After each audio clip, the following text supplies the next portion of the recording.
Hey everyone, welcome to this week's episode of our podcast, Is Breakfast Included? Thank you for stopping by. Today, Bernie and I catch up with Rachael O'Connor, a powerhouse singer-songwriter who grew up in Northern Ireland. From family sing-alongs to her experience on The Voice to touring with Duran Duran, Rachael shares her journey of finding confidence and navigating life as a solo artist. So whether you're chasing your own dreams or just curious what goes on behind the curtain, this is an episode you don't want to miss. Let's check it out. Tell everyone who you are. So my name is Rachael O'Connor. I'm a singer-songwriter from Derry in Northern Ireland. And for the past 3 years, I've been touring with Duran Duran as their backing singer, as one of their backing singers. All right. Well, thank you for being here with us, Rachael. You and I, we've spent a lot of time together on the road. Yeah. What, Yeah, 4 years now? It's 3 years. 3 years. Wow. So you grew up in Derry. Yeah. How did growing up there influence your singing? Well, my dad's side of the family are quite musical. So my granddad was really musical and he played the banjo. And my dad plays a bit of guitar and his sisters play some guitar and everyone sings. So I grew up when, at family parties, there would be a sing song. And I guess that wasn't uncommon for Irish families to do. You would just, everyone would have a few drinks and there would be a sing song. And so I grew up in that environment, but I was always way too shy to sing. And I was the youngest grandchild. And, if my aunties or my granddad would ask me to sing, I would run away and hide. But I always wanted to sing. I was just too scared to. But I guess I always then sang in my room. And I remember I always sang on karaoke YouTube videos, which I still do now when I have the flat free to myself.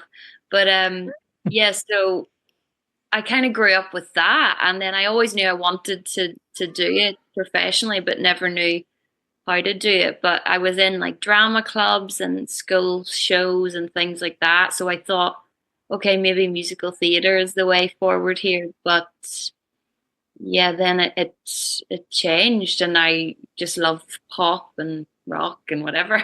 Yeah. So when you were young, you said you wanted to sing, but you were embarrassed to sing. When did you get over that? When did I get over it? Yeah. When did you start singing in front of people and your family? When did you partake in the sing song? I remember I was 11 or 12 and there was a school talent show, and that was the first time I remember singing in front of a crowd. And I remember my mom and dad afterwards were like, "Oh, you can sing." And I was like, "Great, I think I can. Yeah, I think I can." And then I don't really know. I mean, I still to this day say I have stage fright, really bad, which is so weird because I sing for my job. But I still I'm a nervous person. If I'm in a room, if we're having a party with my friends and someone has a guitar and someone asks me to sing, I'm like, absolutely not. Oh my God, no way, no way. And it's so weird because that's my job. But I think it's like in Ireland, if you promote yourself or show off in any way, it's kind of frowned upon in a way. People just kind of laugh and think, "Oh, look at her, who does she think she is?" So I think that's been drilled in me, and then I'm too scared to do it now.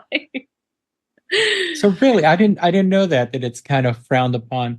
Yeah, well, not frowned upon, but you would get a lot of slagging for it. Okay. If you promote yourself in any way, people would be like, "Oh, who does she think she is?" I mean, it's not like that as much now, but yeah, that's kind of the way it is.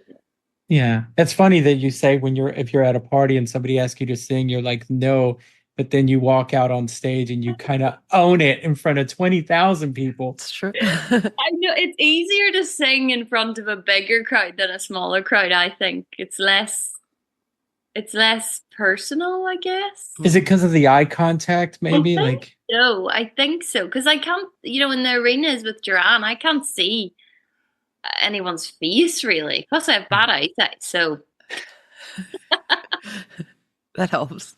that helps. What was your first professional gig? Like, Oh, my first professional gig. I was on The Voice, so that's where it all started. And that's kind of where singing started for me. I sang in school shows, but then The Voice happened, and then after The Voice, there would have been, some local charity events and like, Northern Irish Prize Award things. So I yeah. sang at that type of thing. Can't even remember, What was that experience like being on The Voice? Voice. Did you get the chairs turned and Yeah, it was crazy. So I had the judges at the time were Tom Jones, will.i.am, Ricky Wilson from the Kaiser Chiefs, and Kylie Minogue. So everyone turned apart from will.i.am, but it's fine. I'm not holding a grudge. It's fine. you forgot about it already? I'm fine. Well, if you're listening, don't worry about it, man. We're good now. But yeah, so I went with Team Kylie, so Kylie Minogue, and I went through the quarterfinal with her. She was great to work with. She was right on. What did you learn from working with her? I learned that when you're on stage, you're not just singing, and you kind of have to perform. And I mean, a lot of people do actually just go on and sing, and that works for them. But I think just looking at her as an artist, I'm like, that's what I want to do. So I learned how to be a bit more show busy, I guess. And then she also told me, that you're going to get so many no's, because this was my first experience in the music industry. And she was telling me she started at my age. I was 15 at the time, and that just expect a lot of no's, but keep going, and it'll make you stronger, and it'll make you the artist you want to be and stuff like that. So that I took that on board, because I have had a lot of no's. I'm going to ask you this, even though you were 15, how tight were Tom Jones's pants on The Voice? Weird enough, Bernie, I don't remember.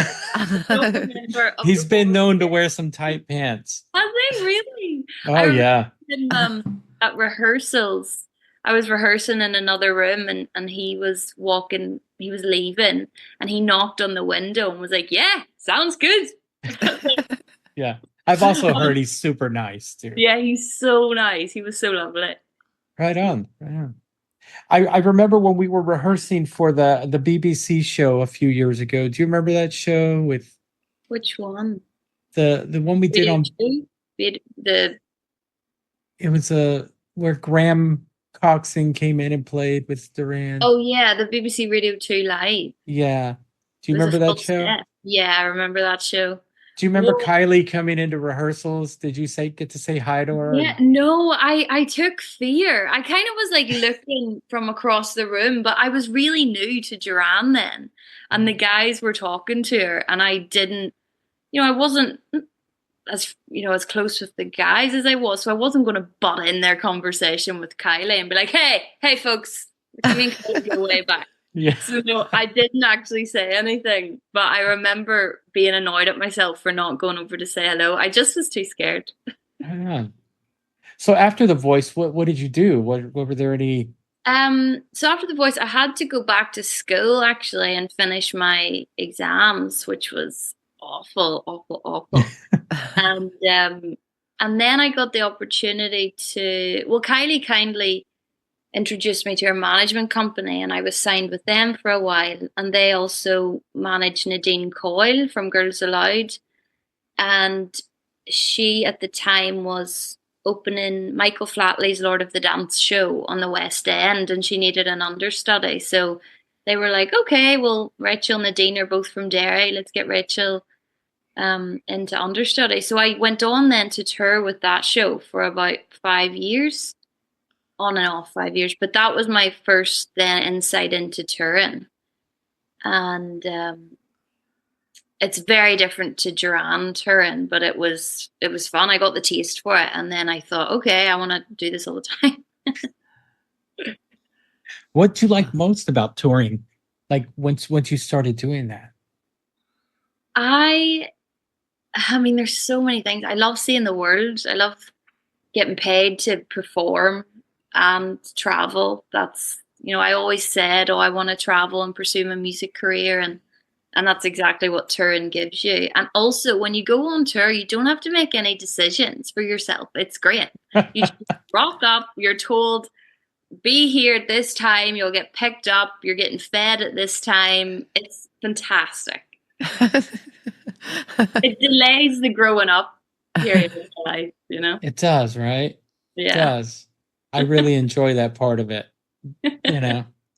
How did you start? Oh, sorry. No, go ahead. No, I was going to say, just how did you start working with Duran after Lord of the Dance ended? So it was Lord of the Dance. I left. I'd been doing it for quite a while. It was just getting a bit the same thing. I guess it was like a theater show, and it was the same thing 8 times a week. It was really tough. And I left that show. We'd just done a China tour, and we had to leave China early because COVID hit. So all our shows got cancelled, and we didn't know what was going on. And then I decided I was going to leave the show and try something new, because if nothing changes, nothing changes. Mm-hmm. So I left the show, and then COVID hit in the UK and Ireland, and I was like, great, that was brilliant timing. And then I was working for my dad at his estate agency, and I worked there for about nearly 2 years, and I randomly got an email from a production manager that I briefly worked with in Lord of the Dance, who was Dennis Gardner, who also worked with Duran. Old Dennis. Yeah. So he very briefly worked with Lord of the Dance for like one tour when I first joined. And he just emailed and said, hey, they're looking for a new backing vocalist. Should I put you forward? And I was like, okay, is this a scam? I thought it was a scam. And then it turns out it wasn't. And he put me forward, and I flew over to London. It was a real whirlwind. I remember I was sat in my dad's office pretending to do something that really wasn't doing anything. And I flew over to London, met Simon. Yaz answered the door. It was all so chill. I was petrified until, I seen Yaz, and she was just an angel. And then I sang through a few songs with Simon, and he was like, okay, great, let's go on tour. I was like, it was so chill. Everyone thinks it was, expects it to be this audition process, but it was so chill. And thank God it was, because I'm a nervous person. So if it wasn't chill, I would have passed out probably on Simon Le Bon's floor. Yeah. Funny, that's how I got the gig too. I went to Simon's and no, I'm joking. Did you say so? He packed his car for him. Yeah, I packed. I used to carry a suitcase. No. They are. They're very. He's the most chill, isn't he? Yeah. He makes you relax. There's no. Yeah, and every time, I think he knows now that I am a nervous person, especially going on stage. And he always says, it's not nerves, it's just your body's way of telling you something amazing is going to happen.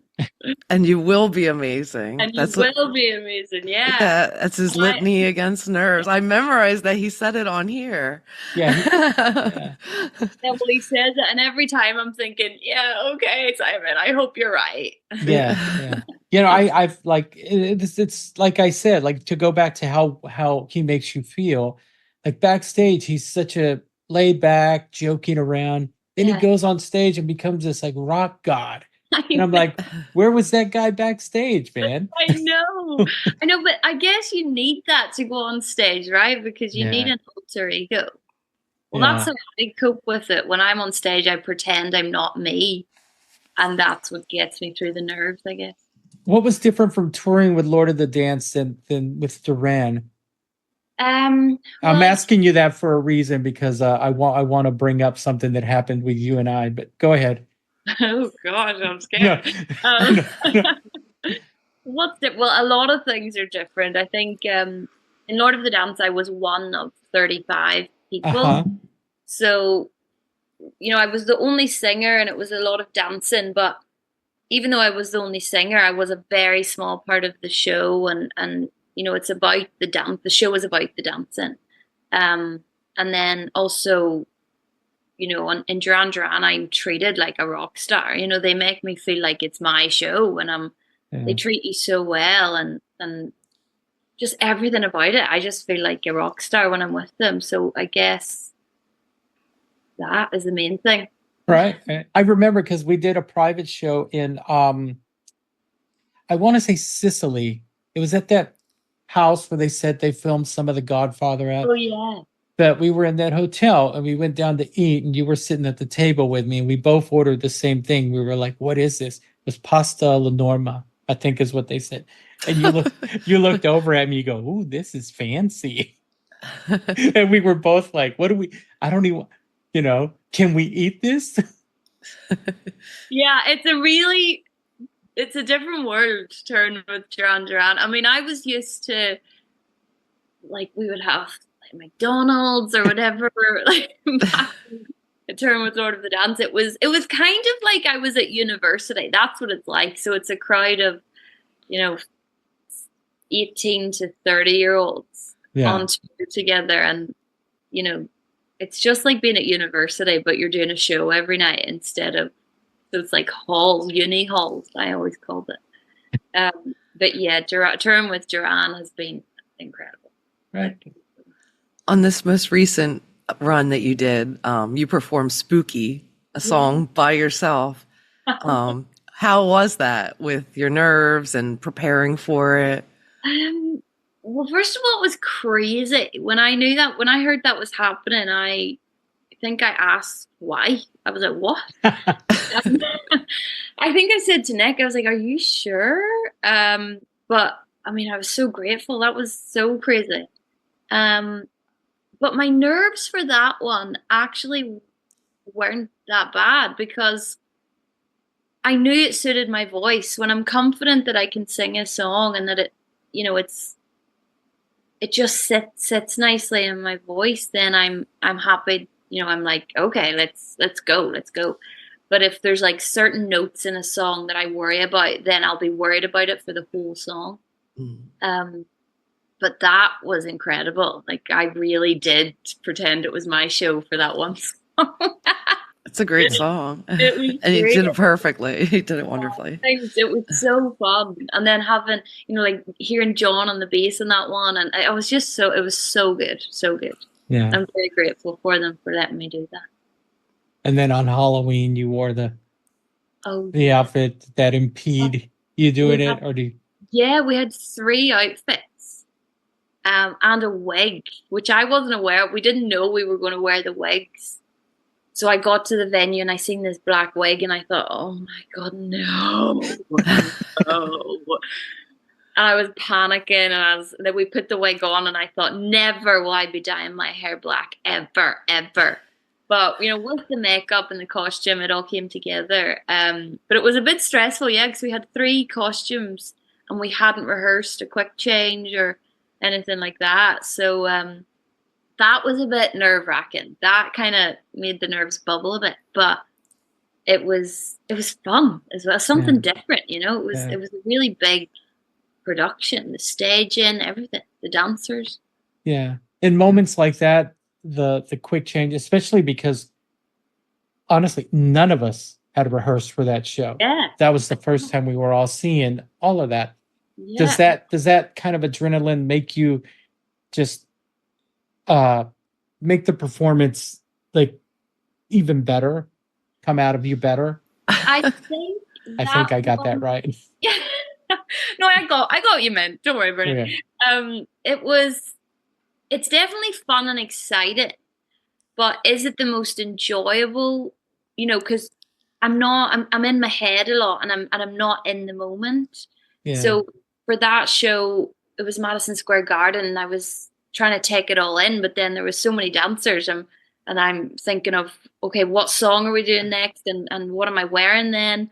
So it was quite overwhelming, I thought, but it was funny. The show we did after that was in Manchester, in the US, like a couple nights after, and I loved that show so much. Like, I loved it because I was relaxed, and I felt, because it's funny. Like, obviously we, Duran do huge arenas, and we've done like Madison Square Garden was what, 20,000 people, Yeah. and then I think the Manchester one was like 10 or 12,000. But when you're on stage, the view looks the same. Yeah. And like a lot of the time, I don't notice that there's 5,000 less people than the night before. The view's still the same. So I as much as I did enjoy the Halloween show, and that adrenaline, gives a different type of performance when you're on that. But the most enjoyable ones are the ones where you're really in the moment, I guess. Yeah. And that was a great show. I think the Manchester one. Yeah, the Manchester show. I think we were all relieved when we got the set list. We're like, oh, we're back to normal. Thanks. Yeah. No fretless bass. What's your favorite moment of performing with Duran? I mean, you've had a very short career, and you're doing these amazing shows, and you're handling it like a boss. Thanks. So what's your favorite moment so far? Like moment on stage with them, or just experience that you've gotten to do. Gosh, there's been so many. I mean, last year was crazy. The Jubilee, the Times Square, New Year's Eve, Times Square. That was crazy. Getting to sing the Tuvalu song, that was always fun. Gosh, it's really hard. Everyone always asks what's your highlight, but there's been so many. The New York Times Square gig really stands out because that was magical. And to be right in the center when the ball dropped, that was, I'll probably never do that again. And then Madison Square Garden singing Spooky, that was a highlight. But I think my favorite part of every performance is at the end of Rio, and me and Anna are on the platform, and Simon's down front, and it's the very last drum roll, I guess it's called, and Roger's going crazy on the drums, and Simon's standing with his arms out, and he puts his head back, and he's like feeding, like making the crowd go crazy. And always at that point, I take out my ears and I close my eyes, and I'm like, this is crazy, because the crowd really go crazy at that point. So that's my favorite point of every show. Yeah. Oh, that's cool. That's great, man. To know that you're taking it in every night. Because sometimes you go through a show and you haven't taken it in, but always at that point I do. Yeah, that's cool. There's so many highlights though with Duran. I can't really pick one. You recorded on Danse Macabre too? Yeah. How was that? Well, yeah, because I didn't really know. Do you know what? I never know what's happening at all, ever. I just kind of go with the flow. Welcome to the club. Yeah, whatever happens. I'm like, okay, cool, expect the unexpected. So I went to the studio that day not knowing that we were recording for their actual album. I thought, oh, maybe this is some like demos or something. I don't know what I thought, because I'd never been involved. By the time I joined, Future Past had already been done and was being released the week after. So when we went in, and me and Anna were recording the vocals, and Josh, we were recording them with Josh and Simon, and I was like, what's this for? And they told me, and I was like, oh my God, I'm going to do the Duran Duran album. So then obviously I milk that, and every time they release a song, I have it on my Instagram. I'm like, love this, love doing this with Duran Duran, like, and play the part where you can maybe hear me and Anna really loudly. That like 1 second clip. I'm like, yeah, listen. That's great. What's it like recording with Josh Blair? I hear he's a nightmare. Before we go any further, I hear this guy is just so oh yeah, with an iron fist is what I hear. It's really great. It's really fun recording with him because he gets a lot out of my voice, actually. Like, I think he knows it quite well now. And he just knows, even sometimes when I'm like, oh yeah, I can't do it, like that's as good as I can do it, he's like, no, we're doing it again, you can do it, I've heard you do it better, so blah blah blah. So it's really fun. It's really, I'm very privileged to work with the whole team, really. Yeah, he's a great guy. I was just joking. We love that. He's a great guy. Were you a fan of Duran? Did you know who they were? Like, because you're younger, No, I won't lie. I didn't really know much. I remember hearing about or getting the email from Dennis about, meeting Simon, singing some songs, and he said just have a listen through and have a general knowledge of their songs. So I thought, okay, great, maybe these guys just have like one album out. So I go on Spotify and realize, right, how are we getting a general knowledge in 5 days of like 1 billion songs? Brilliant. And then when I was listening to the songs, I heard Wild Boys, Notorious, and I was like, oh yeah, I've heard these before. And then Hungry Like the Wolf, I was like, that's in Shrek. I've heard that from Shrek. That's so funny. That's got to be one of the best answers we've ever had on here. I know it from Shrek. Yeah, the big bad wolf sings Hungry Like the Wolf. But I didn't know a lot about them, which I'm glad, because imagine being a huge fan and then starting to work with them. I wouldn't have been able to relax at all, and I was already nervous. So I knew when I heard their songs, I was like, oh yeah, I've heard these before, but I didn't know about the guys at all. Yeah. I was the same way. When I got the gig, I wasn't a fan. And then the first show I did with them, I was like, oh, I've heard that song. Oh, they did this. And now I am a fan. Yeah, I'm a fan. But I hear the songs on the radio. I'm like, that doesn't sound right, because I'm only used to hearing them live. It doesn't sound right. How long have you been there? What is this year? 20, we're going into 25, so I'll be there 14 years now. 14, 15 years now. Yeah. Wow. Yeah. They're adopting me this year, I think. They're finally like, he's not going anywhere. But, no, I've been there. Yeah, I've been there since 2011.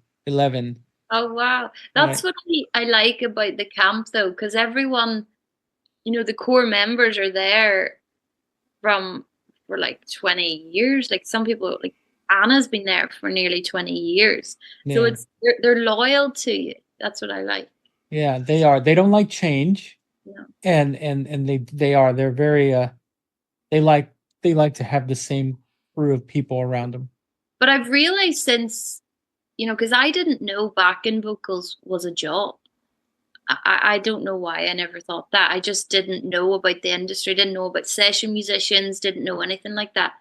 So when I joined Duran, I've realized it's a whole industry in itself, session musicians. Yeah. I've realized that everyone tries to stay with the same band.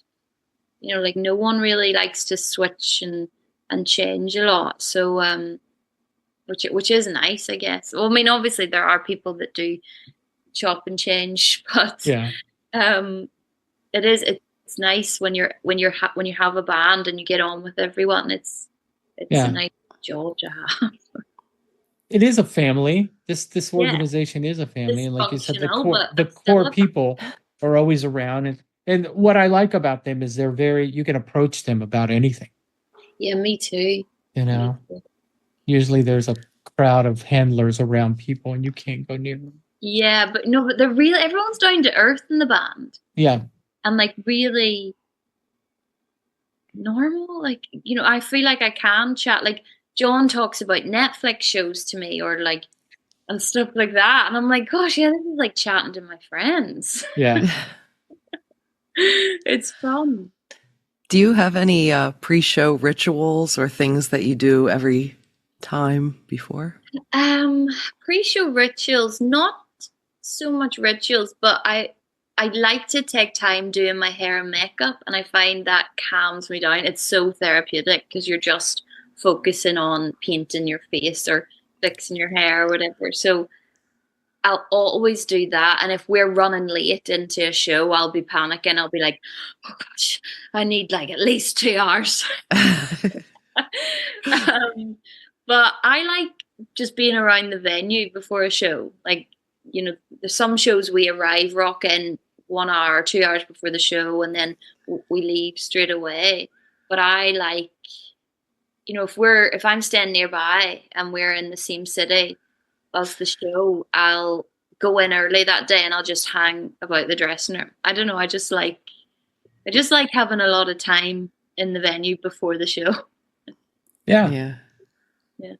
I mean, I think that's the one thing I missed the most during the pandemic was just hanging out in venues. Yeah. All day. I know. Just going in and out of catering and. Yeah, it's great. Snacks everywhere. It's amazing. Yeah. I've been doing this so long, but I still, when there's catering, when I'm going in, I tell the person sitting at the door, like, is it okay for me to come back in? Because I'll go in and out of catering like 7 or 8 times. Yeah. And eat every time I go in there. And I always go, is it okay? Can I come back in? And, still, I still think I'm doing something wrong because. Oh yeah, I know. I get that. Totally get that. And at the end of the show, I'll have like goodies in my bag, and I'm like, is this stealing? Am I stealing? It tastes better if it feels like you're stealing it. Yeah, I think so. You're also a solo artist. You put out a recent song, When the Heartache Is Over. Yeah, it was a cover of Tina Turner's 90s dance track. And I just thought I would make it sad and depressing because why not? Yeah. So that's what I did. Yeah, but I've been releasing for the past 2 years. Mm-hmm. And I'm just learning a lot. I mean, I always feel silly talking about my solo project when you're touring with Duran Duran, who are an actual, rock star band, and I'm like, yeah, I just released some songs, but it's fun, and I'm learning a lot through the band also, on what I like and what I, just trying to find my sound type of thing, which I always find very stressful because I'm like, who am I? I don't know who I am. Oh my God, who am I as a person, as an artist? But I'm learning to enjoy the process a lot more and just trialing different things and different sounds and hopefully doing some more live stuff of my own. That would be great. Do you ever bounce ideas off the guys in the band or Anna? Do you ever ask their opinion? I'm not confident enough yet. I'm a bit nervous. Simon's very kindly played my song though on his radio show, which is lovely of him. Yeah. But yeah, not confident enough to bounce ideas off Duran Duran. I remember though the first rehearsal with Duran, and it was in London, SW19, and it was the first time really that I'd heard a band in my ears, a live band. And I heard the synths, I heard the bass, I heard the drums and the guitar, and I thought, oh, I want that in my song. So then the more I was writing and things, I was adding synths into my songs and trying bass lines and so yeah, I don't steal ideas from them, but I kind of imitate. I pretend Duran Duran's playing for me sometimes, and that helps me write a song. Yeah, I mean, no, it's not stealing ideas. The 1975 did it. It's inspired. Look at them. But yeah, maybe one day I'll bounce some ideas off them. Right on. Do you play guitar or anything? Very lightly. So I can play a small bit of guitar. I kind of forgot it now. I haven't played. I bought a £10 guitar a couple months ago, and it's sat in the corner of my room here. I haven't played a lot of it at all, but I can kind of play a bit of piano. So very basic chords on a piano and guitar. Yeah. Enough to be dangerous, as they say. Yeah. Enough to write a bit of a melody and then pass it on to someone else. Yeah. How do you stay motivated? I mean, you've got the Duran thing, you work on your own thing. How do you stay motivated? I keep an eye on your Instagram, and you're always promoting. I know, it's draining. Sorry about that. It's draining. How You have to. Yeah, I think the hunger for it. You know, I want it's. I want to be successful. I want to do this as a living, and I want to keep doing it as a living. And you know, during COVID, I worked for my dad. I mentioned that, and it was great. It was great fun. But do I want to sit in an office 9 to 5 every day? No, I learned that very, very quickly. I don't want to do that. So, yeah, I just the hunger for being successful in the industry helps me stay motivated, and also touring with the guys really motivates me because I see what seems, you know, in my head before working with Duran was the impossible. I didn't understand how people went from a normal upbringing to rock stars selling out Madison Square Garden. So seeing that and living that with, you know, obviously not living that, but like living a small part of their world is motivating. Yeah. Like I come back from every tour and I'm like, everything is possible. Everything is possible. And then I go do my groceries in the local Tesco's and I'm like, oh gosh, this is not for me. They don't have bananas. Yeah. I'm like, where's the 20s chocolate? I need that. Yeah, it's usually right here. Yeah. And the Evian bottles of water and the Fiji water. Come on. I don't need this tap stuff. Yeah. But no, I mean, the hunger for it and working with the guys is really inspiring and motivating. Yeah. You mentioned working for your dad, you know, and did he sell it as, you know, from The Voice and from Lord of the Dance right here in our office? Did he? I mean, my dad's very supportive, and he's always been like, go, you know, follow your dreams, do it all.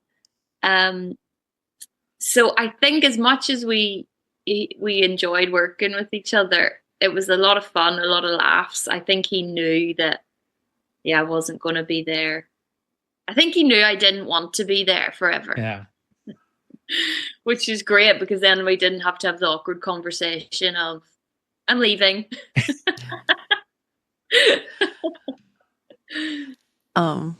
When you write a song, because you write your own music, do you usually start with the lyrics or the melody, or how do you do that? So it depends, really. I feel in the last couple of months I've tried a different style of writing. So back when I was younger, like I was writing songs when I was 16 at a piano, very basic chords, and I would, you know, just start with chords and then sing something over it, and then try find words, probably about an ex-boyfriend and blah blah blah. And then when I started working with producers, it changed a bit because, well, we had a producer in the room and they would be getting a beat down or just getting a vibe with some chords, or they would kind of build a track and then we would again try sing over it. But then I found that I was more focused on the production of things and not the melodies and the words. So I was writing songs that didn't really mean much to me, and I was just writing for the sake of, like, I had it in my head thinking, oh, well, Dua Lipa's doing this, so I guess that's cool. So I'll try do that and write about that because that's cool, and everyone my age will think that's cool. And then I just had these songs and I was like, I mean, yeah, okay, it's a cool song, but it's not meaningful to me. And and I'm just kind of writing words for the sake of putting words down. So in the last few months, I've went back to basics, and I'm working with a producer called Steve Anderson, and he works with Kylie and another friend of mine, Harriet. She's a singer as well, and we've kind of started this project of just going back to basics with either a piano or a guitar, and just focusing on really good melodies and not getting distracted by the production of things or what's trending on TikTok or in the charts, and just try find out my sound through that.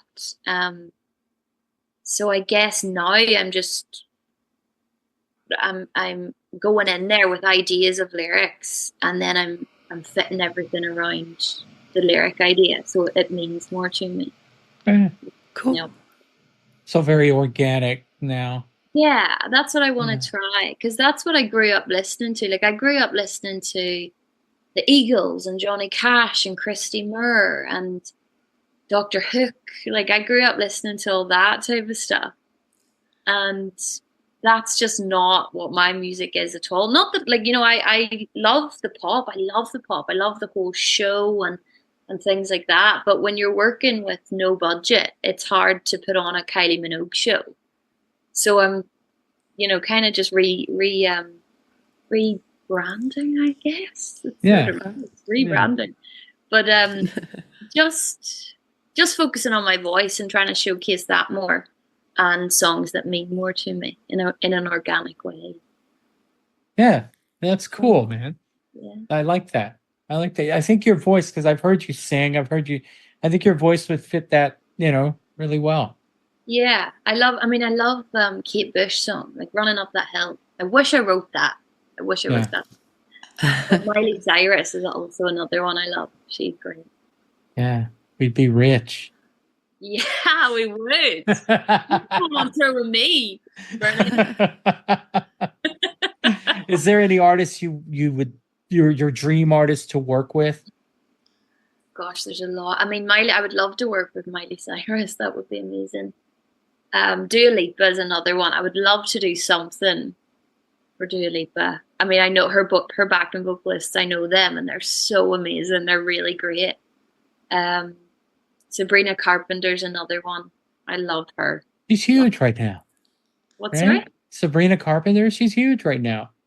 Yeah, she's huge. Like our entire audio team and lighting team, they were all, after the tour, were going to be on that tour, and I had never heard of her, and they're like, yeah, dude, she's huge. Oh my gosh, as if they went to her. A lot of them were going to that and another artist, but most of them were going to Sabrina Carpenter. Yeah, she's amazing. And also Chapel Rowan. I love Chapel Rowan. She's a new one. Mm-hmm. Yeah. It's another one.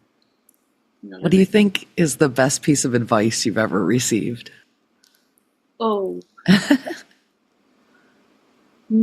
That's...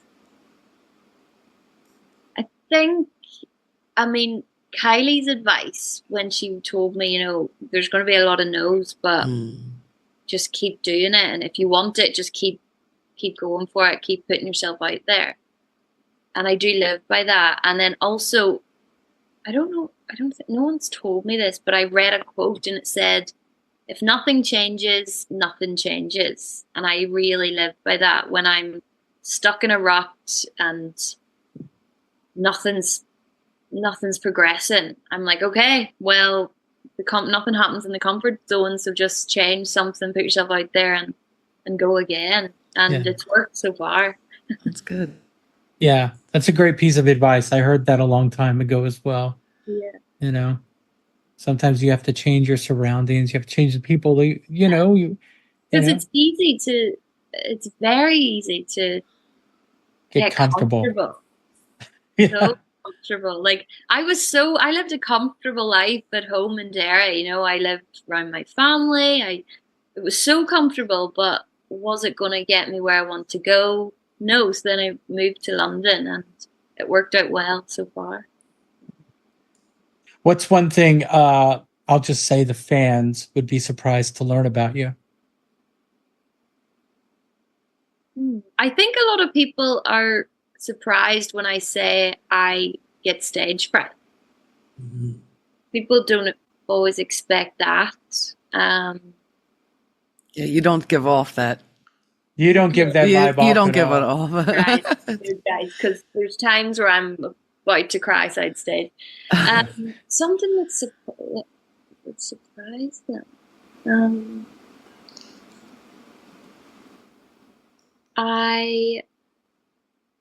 I would say I'm an introvert, but an extroverted introvert. So there are times, a lot of times, where I just need to put my headphones in and I don't want to be around anyone at all. I think some people are surprised at that. Yeah, when you said that, I was going to say that. Every time I see you at rehearsal, you have your headphones on, you're off in the corner by yourself, just kind of bobbing your head. And, you could be listening, but no, I'm just serious. Like, I've noticed that about you. You come into rehearsal, you say hi to everyone, then you just kind of go do your own thing. I do. I like my own space, and I guess I think I've got used to it on tour because you're always around so many people all the time that it's good to have your own space. So I've got used to my own company a bit. Yeah. And, but don't get me wrong, I love socializing, but there is certain times where I'm like, okay, no, my social battery is done. Yeah. Where can people find you online, Rachel? You can find me on Instagram or TikTok. It's _Rachael O'Connor. And you can catch me on Spotify as well. Yeah. And what do you have coming up? What do I have coming up? I have a lot of writing sessions. So I'm really excited to get back in working on new music.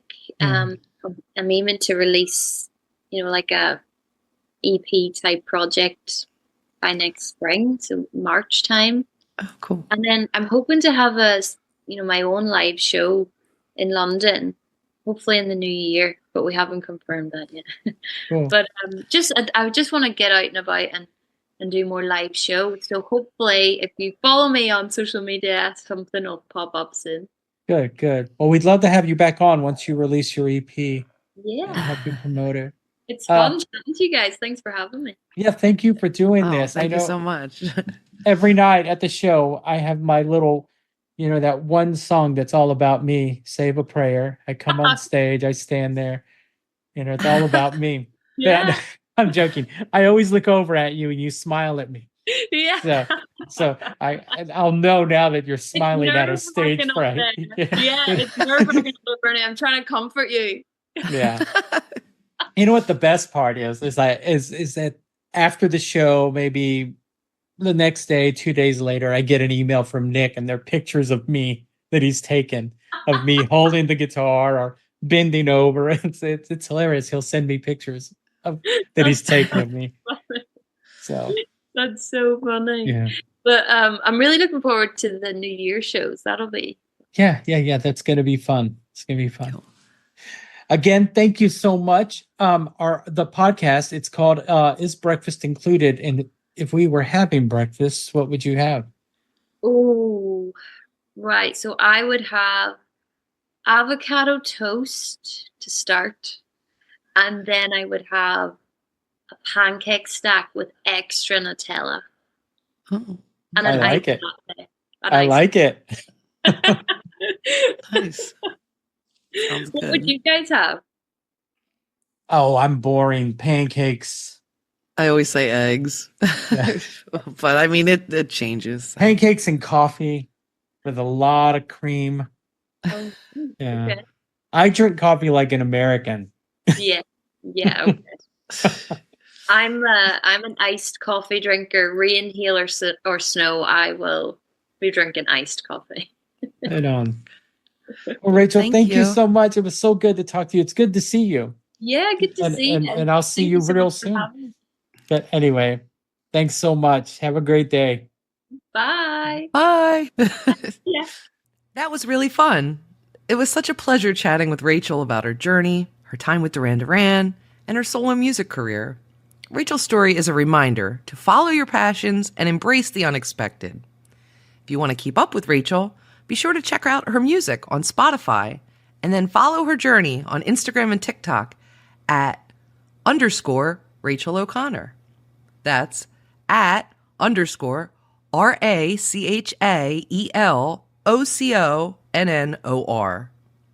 As always, thank you so much for listening. If you enjoyed this episode, make sure to subscribe, leave a review, and share the podcast. We super appreciate it. You can also go to isbreakfast.com and find all of our links. We're on Instagram, Facebook, and YouTube. And check out our store to grab an Is Breakfast Included t-shirt. Represent! Thanks for listening. We'll catch you next time.